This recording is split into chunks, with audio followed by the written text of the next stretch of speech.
Online judicial point में आप सभी का स्वागत है। आज हम जमानती अपराध और अजमानती अपराध के बारे में जानेंगे तथा इन दोनों के बीच में क्या अंतर है उसको भी समझेंगे। जमानती अपराध की परिभाषा दंड प्रक्रिया संहिता यानी कि CRPC की धारा 2A में बताया गया है। इसमें हम देखते हैं तो जमानती अपराध 2 का बेलेबल ऑफेंस के अंतर्गत जमानती अपराध से ऐसा अपराध अभिप्रेत है जो प्रथम अनुसूची में जमानती के रूप में दिखाया गया है या तत्समय प्रवृत्त किसी अन्य विधि द्वारा जमानतीय बनाया गया है और अजमानती अपराध से कोई अन्य अपराध अभिप्रेत है, अर्थात कोई ऐसा अपराध जिसे प्रथम अनुसूची में जमानती के रूप में बताया गया है।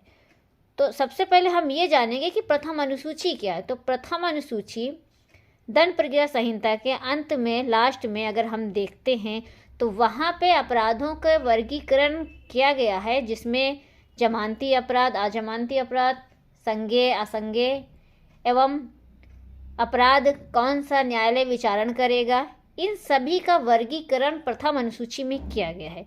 तो उसी अनुसूची में जमानती और अजमानती अपराधों का भी वर्गीकरण किया गया है। तो उस अनुसूची में जिन अपराधों को जमानती बताया गया है तो वे अपराध जमानती होंगे तथा जिन अपराधों को अजमानती बताया गया वे अपराध अजमानती होंगे। ये क्लियर हो गया। अब हम अजमानती अपराध से कोई अन्य अपराध अभिप्रेत अर्थात जो जमानती नहीं है वे अपराध अजमानती होंगे। अब यहाँ पे एक चीज़ और बताएगी कि या तत्समय प्रवृत्त किसी अन्य विधि द्वारा जमानती बनाई है। अब ये तत्समय प्रवृत्त किसी अन्य विधि से तात्पर्य क्या हुआ? तो तात्पर्य ये हुआ कि IPC से भिन्न विधि में अगर किसी अपराध को जमानती बनाया गया है तो वे अपराध जमानती होंगे और अगर उस विधि में अजमानती बनाया गया है तो वे अजमानती होंगे। इसके बारे में हम अगर देखें तो प्रथम अनुसूची के खंड 2 में वर्गीकृत किया गया, जिसके अनुसार 3 वर्ष तक के अपराध से दंडनीय अपराध जमानती तथा 3 वर्ष से अधिक के कारावास से दंडनीय अपराध अजमानती होंगे। ये हमने इसके बारे में देख लिया। अब यहाँ पे केस बताया गया है मोतीराम बनाम मध्य प्रदेश AIR 1978 SC यानी कि सुप्रीम कोर्ट 1954 के वाद में उच्चतम न्यायालय ने अभिमत प्रकट किया कि वस्तुतः जमानत एक नियम है तथा निरोध उसका एक अपवाद। आप लोगों ने ये मैगजीन सुनी होगी, bail is rule jail is exception. ये इसी केस में बताया गया था। वस्तुतः जमानती अपराध की दशा में अभियुक्त जमानत की मांग साधिकार कर सकता है, किंतु अजमानती अपराध की दशा में जमानत की मांग अधिकार के रूप में नहीं कर सकता है, अपितु न्यायालय के विवेक पर उसे जमानत पर छोड़ा जाता है।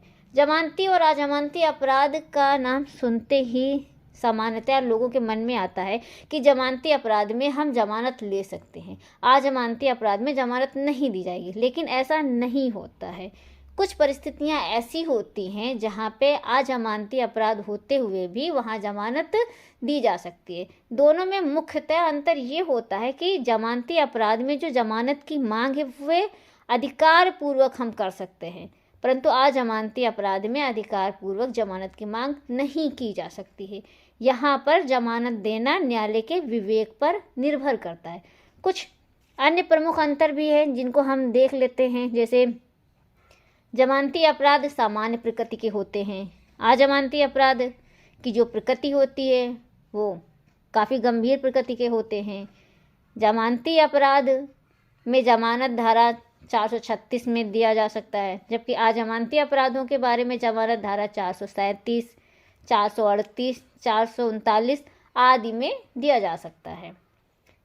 जमानती अपराधों में जमानत अधिकार पूर्वक की जा सकती है तो हम बता ही चुके हैं, जबकि अजमानती अपराध में जमानत देना न्यायालय के विवेक पर निर्भर करता है। जमानती अपराधों में जमानत देना न्यायालय का कर्तव्य होता है, जबकि अजमानती अपराधों में जमानत देना न्यायालय का विवेकाधिकार होता है। जमानती अपराधों में अंतरिम जमानत का प्रावधान नहीं है, जबकि अजमानती अपराधों में अंतरिम जमानत दी जा सकती है।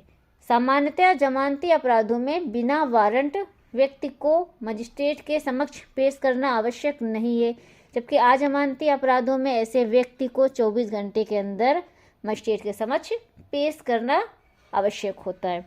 तो ये हमने जमानती और अजमानती अपराध के बारे में जाना हो। वीडियो अच्छा लगा हो तो लाइक, शेयर एंड सब्सक्राइब।